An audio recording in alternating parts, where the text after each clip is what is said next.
continuamos. El doctor Augusto Tandazo nos acompaña en nuestros estudios. Doctor, muy buenos días, gracias por acompañarnos. ¿Cómo determinar, llamar lo que se dio el 30 de septiembre? El jueves pasado, conocimiento de todos los ecuatorianos y también a nivel internacional. Buenos días. Buenos días, gracias Luis por la entrevista. Los medios de comunicación que vengo escuchando y no han parado de decir lo mismo. La sublevación policial. No, señor. ¿Por qué? La sublevación policial y militar. Tenga la bondad las cámaras. Aquí están los militares con todas las pancartas que colocaron en esos días. Acá están otra foto con todos los petitorios que ellos hacían. Militares. Militares, pero no solo eso.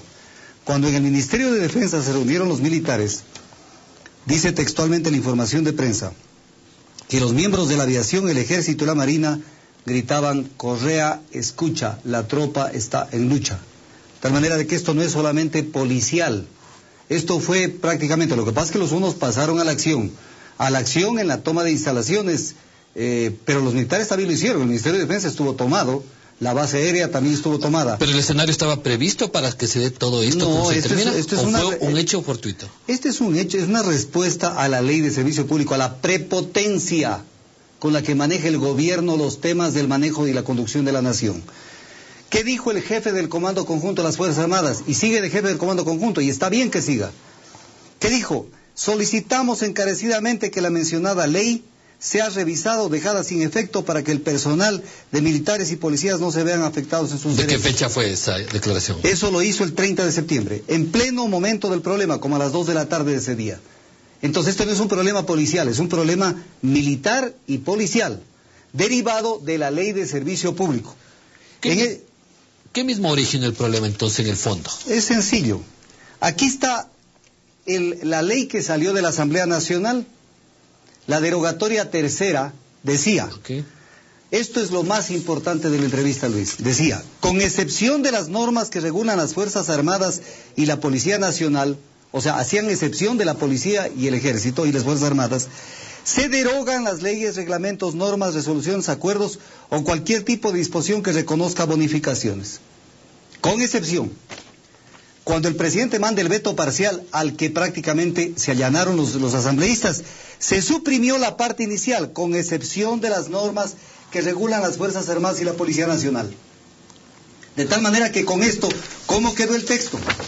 En la ley quedó directamente, se derogan las leyes, reglamentos, normas, resoluciones que reconozcan bonificaciones por años de servicio. De tal manera que con esto se afectó a las bonificaciones por años de servicio.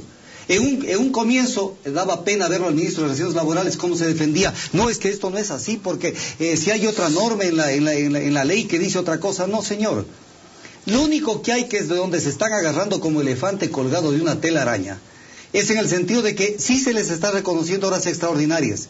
Pero eso es en el caso de que se generen las horas extraordinarias. Porque qué tal, por ejemplo, que un militar cumpla sus 8 horas diarias de trabajo y chao. Le quitaron las bonificaciones por años de servicio. Y como no tiene horas extraordinarias, definitivamente se perjudicó. Entonces, aquí lo importante es que el gobierno, yo hago una invocación al gobierno, cuando hay un problema, lo primero que debe haber es autocrítica. ¿Dónde fallaron? Porque eso es lo más importante.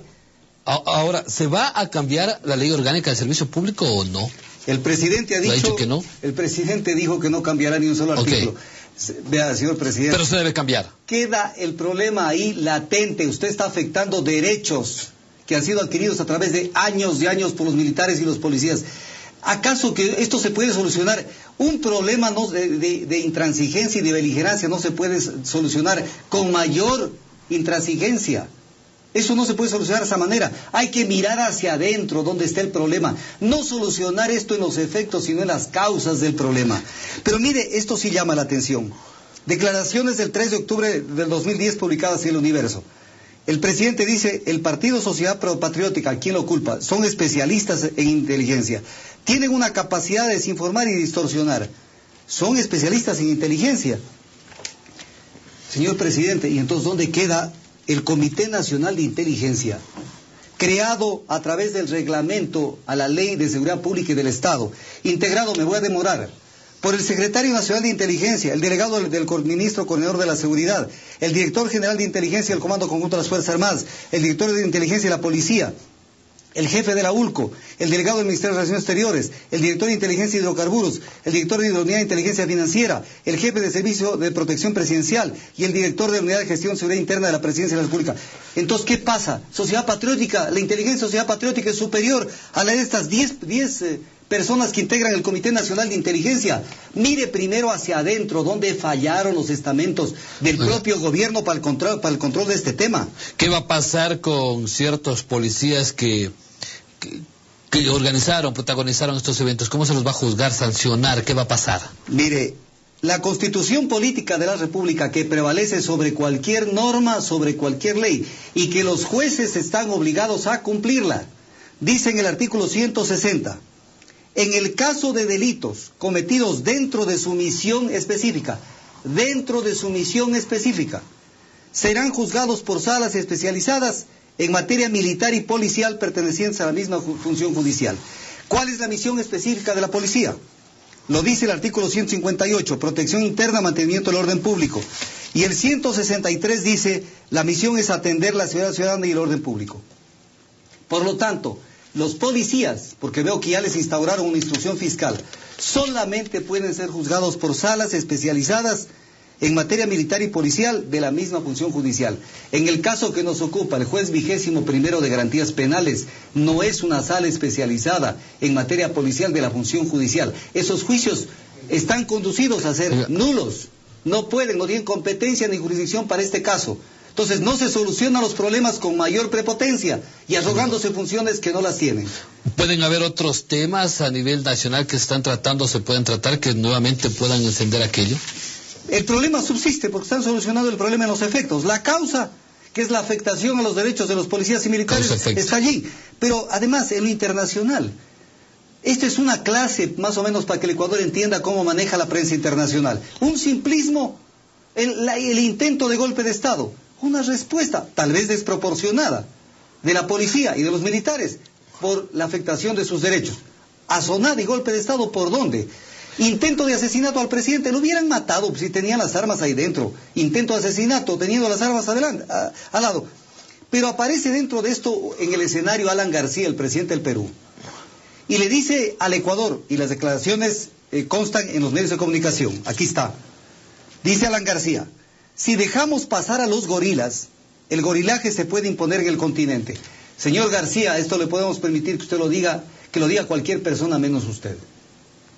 Porque usted es presidente de un país vecino, limítrofe, que permanentemente ha tenido problemas territoriales con el Ecuador.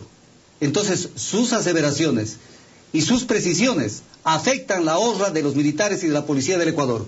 A cualquier presidente se le puede permitir que haga ese tipo de precisiones, menos a usted, porque no se lo vamos a permitir. Pero además aparece el sindicato de presidentes de la UNASUR, y aparece el sindicato a defender, porque se defiende con uñas y dientes por si acaso les pase a ellos el tema, alegando que van a dictar una cláusula democrática. Primero, vaya a una clase de democracia, para que entiendan que la democracia no solamente son los ejecutivos, también es la función o poder judicial, poder legislativo, el poder del pueblo, que generalmente se ve vulnerado por este tipo de cosas.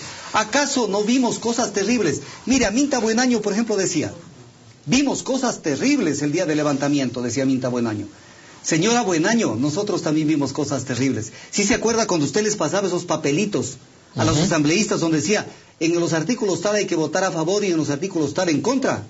Eso es una vergüenza para la democracia de cualquier país del mundo. Vimos cosas terribles, señora Buenaño. Y eso fue en la votación precisamente de la Ley de Servicio Público.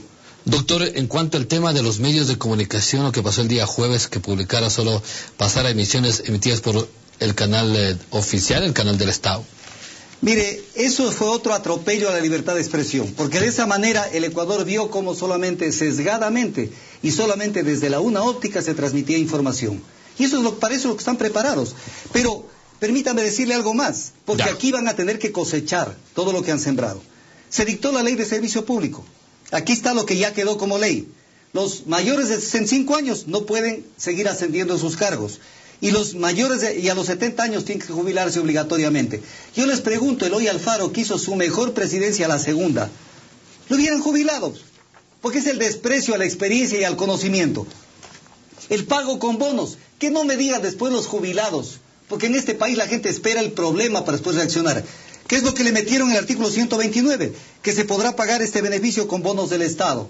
Y después que le vamos a pagar una parte que otra parte no. El caso de la DINE, lo vuelvo a repetir. Lo mencioné en su momento. El caso lo dijimos aquí, y es otro tema candente para Fuerzas Armadas. El Comité de Industria de la Defensa Nacional tiene que pronunciarse sobre qué hacer con el holding DINE. Y en este caso, en el caso de holding DINE, se pretende hacer desaparecer esas empresas, desoyendo lo que dice la misma Constitución Política de la República, cuando la Constitución Política de la República permite, en este caso, que las Fuerzas Armadas presten su contingente para apoyar el desarrollo nacional, artículo 162 de la Constitución. Están impidiendo que las empresas del holding DINE pasen al Instituto de Seguridad de las Fuerzas Armadas, haciendo una segregación y un discrimen contra el ejército, cuando la Marina y la aviación sí tienen sus empresas como Flopec y Astinave, la Marina, y TAME Petroecuador. De tal manera que los problemas subsisten. Una mala conducción del país termina generando lo que ha pasado. Pero además, van a tener que construir cárceles para miles de personas, porque si vimos los miles de policías y los miles de militares que salieron, tendrán que juzgarlos a todos. No es que van a juzgar solamente a 2 o 3 personas dirigentes. Entonces, ¿a dónde se quiere conducir al país con más odio? La inflexibilidad con la que está actuando el gobierno es sinónimo de debilidad. Y eso puede provocar una ruptura mucho más grave que la que ya pasó el 30 de septiembre. 7 de la mañana con 15 minutos, el análisis con nuestro invitado de los días lunes, nuestro analista, el doctor Augusto Tandazo. Hemos analizado con respecto a lo que sucedió el 30 de septiembre. Vamos a un corte.